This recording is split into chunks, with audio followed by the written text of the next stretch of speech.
आप देख रहे हैं देश न्यूज़ और इस वक्त मेरे साथ में वरिष्ठ अधिवक्ता मोहम्मद खालिद साहब मौजूद हैं। अपने नाम से तो जाने जाते, अपने काम से भी जाने जाते हैं। तो मैं सीधी आज उनसे बात करूंगा। सर, स्वागत है आपका देश न्यूज़ में। नमस्कार। सर, ये आप एक जो ट्रस्ट है उसके चेयरमैन हैं, women real needs cableless foundation trust के। तो क्या कुछ कहेंगे सर, क्या ट्रस्ट में काम किए जाते हैं? हमने समाज में हो रहे अत्याचार, करप्शन और महिलाओं के साथ जो उत्पीड़न हो रहा है, इन सब चीज़ों को देखते हुए एक ट्रस्ट बनाया। हमारे ट्रस्ट का नाम है women real needs charitable foundation के नाम से जो ट्रस्ट है 2019 से रजिस्टर्ड है। तब से ही हम पूरे संपूर्ण भारत में प्रशिक्षित वकील हैं, हमारे साथ जुड़े प्रशिक्षित टीचर हैं और प्रशिक्षित हमारे मानव अधिकार की टीमें हैं जो अलग अलग जगह, अलग अलग स्थानों पर, अलग अलग ज़िलों में कार्य करती हैं। हम लोग 24 घंटे कार्य करते हैं अपनी टीम के साथ।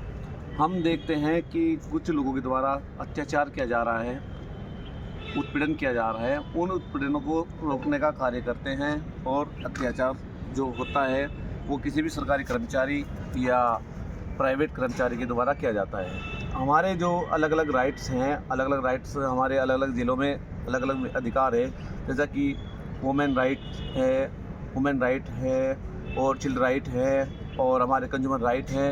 अलग अलग तरह की जो राइट हैं, हम सब राइटों पे कार्य करते हैं। हमारे बहुत ऐसे मामले हैं जिनमें कुछ कर्मचारियों के द्वारा रिश्वत के बिना कार्य नहीं किया जाता, उन्हें पकड़वाने का भी कार्य हम लोग करते हैं, स्वयं भी पकड़ते हैं। और कुछ स्थान ऐसे हैं जहाँ पर शिक्षा का अभाव है, हम शिक्षा भी प्रोवाइड कराते हैं, फ्री शिक्षा देते हैं हम लोगों को, जिसमें खास करके बच्चों को।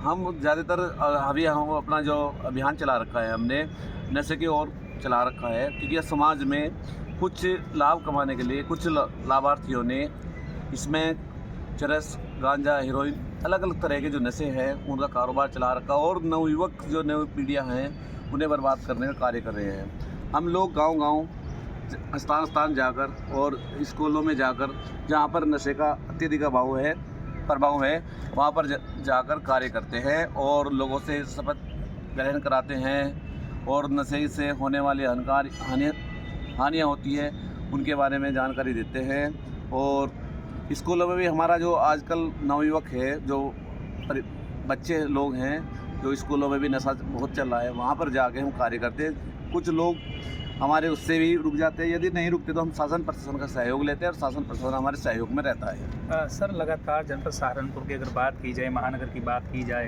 तो जिस तरह से गरीब लोग हैं वो सट्टे का कारोबार कहिएगा या इसमें जो नशे का कारोबार है वो लगातार चरम पर है।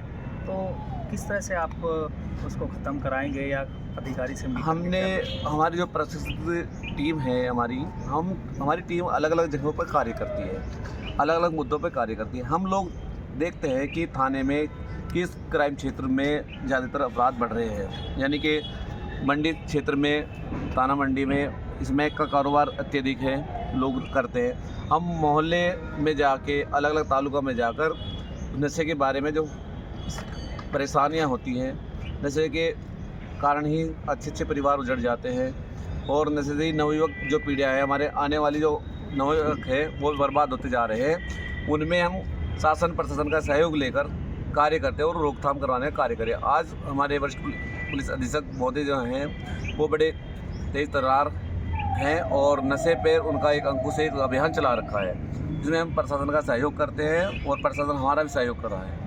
सर, अभी तक उत्तर प्रदेश की बात की जाए, जनपद सहारनपुर की बात की जाए, किस तरह से आपकी टीम काम कर रही है? हमारे खास करके हर जिला मंडल में हमारी टीम है और इसी तरह हम कार्य करते हैं। हम जो भी कार्य करते हैं मानव सेवा के लिए कार्य करते हैं, हमारा कोई लाभ कोई नहीं होता, निस्वार्थ हम सेवा का कार्य करते हैं। सर, अभी तक कुछ महत्वपूर्ण आपके जो काम हैं वो आपने कुछ किए? हमारे कुछ ऐसा है कि हमारे सुप्रीम कोर्ट में कुछ प्रसिद्ध वकील हैं, हाई कोर्ट में प्रसिद्ध वकील हैं और हर ज़िले में प्रसिद्ध वकील हैं हमारे, जो गरीब परिवार के लोग हैं, जो मुकदमे में, फर्जी मुकदमों में जेल में पड़े हैं या कुछ तानाशाही लोगों के द्वारा उत्पीड़न किया जा रहा है, उन लोगों के मुकदमे हम निःशुल्क हाई कोर्ट, सुप्रीम कोर्ट और डिस्ट्रिक्ट कोर्टों में लड़ते हैं।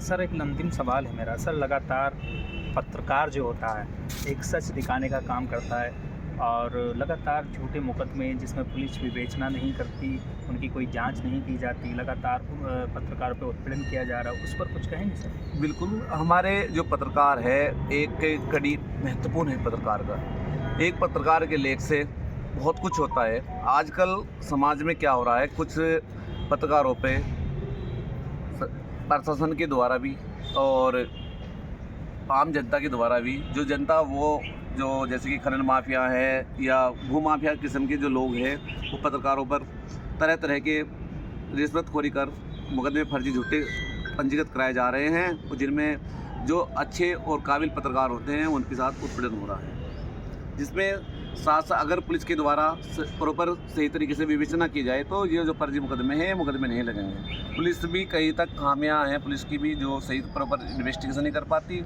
जो तथ्य इन्वेस्टिगेशन के में आने चाहिए वो नहीं लेकर आते हैं, और गलत आरोप पत्र न्यायालय में दाखिल करते हैं, जो कि गलत है। जिन पर गहराई से और गंभीरता से जांच की जाए और अच्छे से जो काबिल इन्वेस्टिगेशन ऑफिसर्स हैं उन्हें लगाया जाए, ताकि कोई सत्य सामने आए।